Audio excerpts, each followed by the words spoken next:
തഞ്ചാവൂരേക്കുള്ള യാത്രയിലാണ്. രാവിലെ 6:30 കരൂരിൽ നിന്ന് ട്രെയിൻ തൃച്ചി ലക്ഷ്യമാക്കി യാത്ര തുടങ്ങി.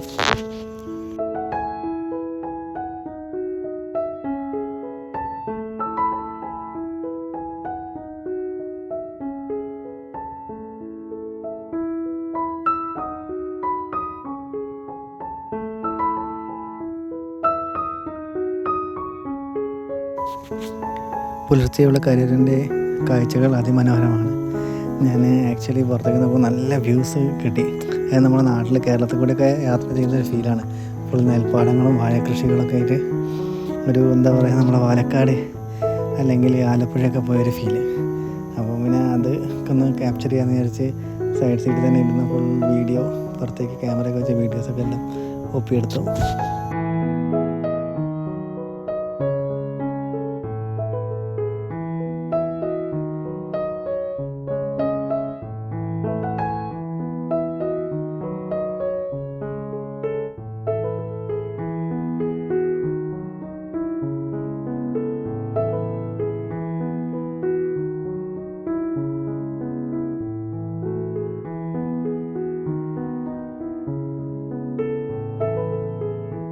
അങ്ങനെ യാത്ര തുടർന്ന് ഏകദേശം ഒരു 8 മണിയോടുകൂടി ട്രെയിൻ തൃച്ചി സ്റ്റേഷനെത്തി.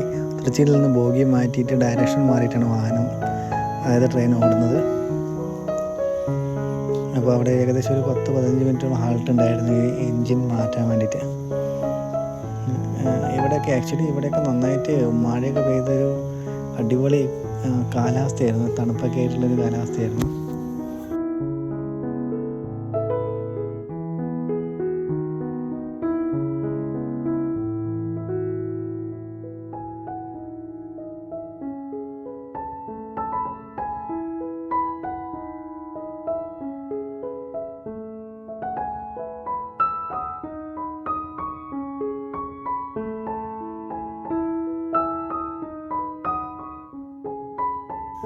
തൃച്ചിയിൽ നിന്ന് ഞങ്ങൾ വീണ്ടും യാത്ര തുടർന്നു. പോകുന്ന വഴിക്ക് കുറേ ജലാശയങ്ങളും പാടങ്ങളും ഒക്കെ ആയിട്ടുള്ളൊരു നല്ല വ്യൂ ആയിരുന്നു. ആക്ച്വലി തൃച്ചി എത്തുന്ന നേരത്ത് തൃച്ചി ഫോർട്ട് എന്ന് പറഞ്ഞൊരു സ്റ്റേഷനുണ്ട്. അവിടെ നമുക്ക് ശരിക്കും ദൂരേക്ക് വലത് ഭാഗത്ത്, അതായത് ട്രെയിനിൽ തൃച്ചിക്ക് വരുന്ന സമയത്ത് ഇടത് ഭാഗത്താണ് ഇരിക്കുന്നതെങ്കിൽ ഒരു ഫോർട്ട് കാണാം. മീൻസ് ഒരു വലിയ പാറയുടെ മേലെ ഒരു അമ്പലം കാണാം. അത് ആക്ച്വലി മൊബൈലിൽ നമുക്ക് പകർത്തിയെടുക്കാൻ പറ്റുന്നില്ല, അത്രയ്ക്ക് ദൂരെയാണത്. അപ്പോൾ ഞാനത് ട്രെയിനിലിരുന്ന് ജസ്റ്റ് അങ്ങനെ സെർച്ച് ചെയ്ത് നോക്കി. സെർച്ച് ചെയ്യുമ്പോൾ നല്ല അടിപൊളി ഒരു സെറ്റപ്പാണ്. പക്ഷേ അത് നമുക്ക് അറിയത്തുണ്ടായിരുന്നില്ല. അറിയുകയാണെങ്കിൽ ജസ്റ്റ് അവിടെയും കൂടി കയറിയിട്ട് പോകാവുന്ന രീതിയിൽ പ്ലാൻ ചെയ്യായിരുന്നു. ആക്ച്വലി ഇനി ആരെങ്കിലും വരികയാണെങ്കിൽ ആ ഒരു ലൊക്കേഷനും കൂടി ഒന്ന് മനസ്സിൽ വെച്ച് അവിടെയും കൂടി ഒന്ന് കയറി വരികയാണെങ്കിൽ അടിപൊളിയായിരിക്കും. അങ്ങനെ ഏകദേശം ഒരു 9:30 ഒക്കെ ആയപ്പോഴേക്കും ഞങ്ങൾ തഞ്ചാവൂർ സ്റ്റേഷനിലെത്തി. പുറത്ത് നല്ല മഴ ഉണ്ടായിരുന്നു. മഴയൊക്കെ ആസ്വദിച്ച് ഞങ്ങൾ ഇരുന്നു. ഇവിടെ വരുന്ന വഴിക്കൊക്കെ പല സ്ഥലങ്ങളിലായിട്ട് ഞാൻ ഈ ഒരു കളറ്, അതായത് ഈ റോസ് കളർ പൂവുണ്ടായിരുന്നു. ഒരുപാട് ഏരിയയിൽ റെയിൽവേ സ്റ്റേഷൻ്റെ സൈഡുകളിലൊക്കെ ഇങ്ങനെ മൊത്തത്തിൽ പൂത്തിരിപ്പുണ്ട്. നല്ല രസമുണ്ട് വരുമ്പോൾ കാണാൻ വേണ്ടിയിട്ട്.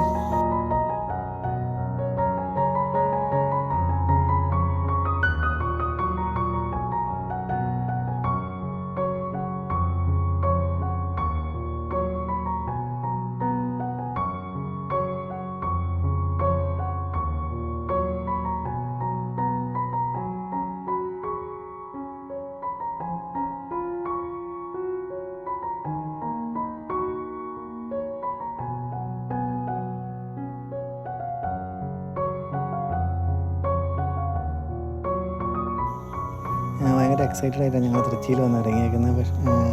ആക്ച്വലി മറ്റ് തമിഴ്നാട്ടിലൊക്കെ യാത്ര മുമ്പ് ഞാൻ ചെയ്തിട്ടുണ്ടെങ്കിൽ എല്ലായിടത്തിലും ഒരു എന്താ പറയുക, ഭിക്ഷാടകരും അല്ലെങ്കിൽ ഓട്ടോക്കാരൊക്കെ ഭയങ്കരമായിട്ട് നമ്മളെ ബുദ്ധിമുട്ടിക്കുന്ന രീതിയിൽ ഇങ്ങനെ വന്നുകൊണ്ടിരിക്കും. അവരിങ്ങനെ ക്യാൻവാസ് ചെയ്യാൻ വന്നിട്ട്. പക്ഷേ ഇവിടെ അങ്ങനത്തെ ഒരു പ്രശ്നമില്ല. ഭയങ്കര കാം ആൻഡ് ക്വയറ്റായിട്ടുള്ള സ്ഥലം. അതുപോലെ തന്നെ ഈ റെയിൽവേ സ്റ്റേഷനൊക്കെ മോടി കൂട്ടിക്കൊണ്ടിരിക്കുകയാണ്. ഇതിൽ മറ്റേ കൽമണ്ഡപങ്ങളും കാര്യങ്ങളൊക്കെ ഉണ്ടാക്കിക്കൊണ്ടിരിക്കുകയാണ്. ഞങ്ങൾ ജസ്റ്റ് പുറത്തേക്ക് ഭാര്യൊരു ശല്യമല്ല. മറ്റ് ചെന്നൈയിലൊക്കെ പോകുകയാണെങ്കിലും അല്ലെങ്കിൽ ഈ ഈറോഡാണെങ്കിൽ തന്നെ പുറത്തേക്ക് ഇറങ്ങി കഴിഞ്ഞാൽ എപ്പോഴും ഈ ഓട്ടോക്കാരെ കൊണ്ട് ഭയങ്കര ശല്യമാണ്. അപ്പോൾ ഇവിടെ അങ്ങനത്തെ ഒരു ബുദ്ധിമുട്ടുമില്ല. ഭയങ്കര എന്താ പറയുക, നമ്മുടെ നാട്ടിൽ ട്രെയിൻ ഇറങ്ങുന്ന ഒരു ഫീലിൽ നമുക്കിറങ്ങാം. ഇപ്പോൾ ഇവിടെ ശരിക്കും നമുക്ക് ബാഗൊക്കെ ഇവിടെ തന്നെ വെച്ചിട്ട് പോകാൻ പറ്റും. അതുപോലെ തന്നെ ഇവിടെ നമുക്ക് കുളിക്കണമെങ്കിൽ ഏതാണ്ട് ഒരു 30 രൂപ കൊടുത്താൽ കുളിക്കാം. അതുപോലെ തന്നെ ഇവിടെ ഒരു AC ലോഞ്ചും കാര്യങ്ങളൊക്കെ ഉണ്ട്. അതിനോട് ചേർന്നിട്ട് ഈ ബാഗ് വെക്കണമെങ്കിൽ ഒരു ബാഗിന് 25 രൂപ വെച്ചിട്ട് നമുക്ക് വേണമെങ്കിൽ ബാഗ് അവിടെ വെച്ചിട്ട് ജസ്റ്റ് പുറത്തേക്കൊന്ന് കറങ്ങി വരാം. ഞങ്ങൾ ശരിക്കും അവിടെ നിന്ന് ഫ്രഷായി പിന്നെ അതിന് ശേഷം ബാഗ് അവിടെ വെച്ച് ജസ്റ്റ് പുറത്തേക്കൊന്ന് കറങ്ങാൻ വന്നു.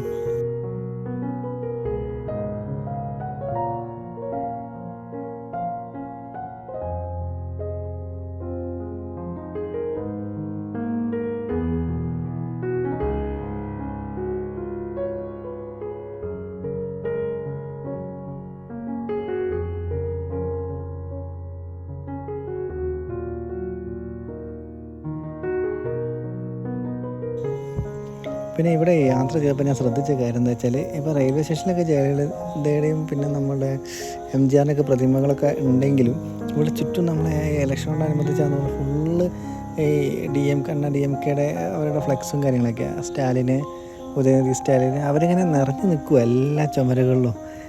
മറ്റ് 2 പാർട്ടികളും, അതായത് ഇപ്പോൾ വിജയുടെ പാർട്ടിയാണെങ്കിൽ അതുമില്ല, അതിൻ്റെ ഒരു കൊടി പോലെ എവിടെയും കാണാനില്ല.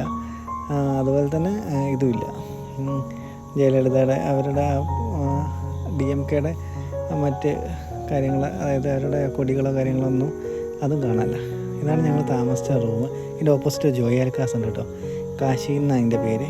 ഇതിന് ഏകദേശം ഒരു ദിവസത്തേക്ക് 1400 രൂപയാണ് റെൻറ്റ്. AC റൂമാണ്. അപ്പോൾ ജസ്റ്റ് ഞങ്ങൾ റൂമിൻ്റെ അകത്തൊക്കെ ഒന്ന് കയറി കണ്ടു.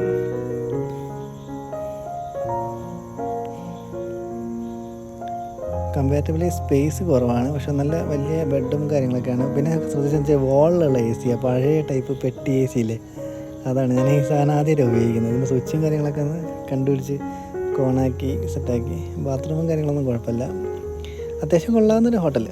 വലിയൊരു പ്രീമിയം എന്നുള്ള പറയാൻ പറ്റത്തില്ല. അങ്ങനെ ഞങ്ങൾ ഹോട്ടലിൽ നിന്ന് കീയൊക്കെ മേടിച്ച് ജസ്റ്റ് കറങ്ങാൻ ഇറങ്ങി. ഇനി കറങ്ങുന്ന വീഡിയോ വഴിയേ വരുന്നത്.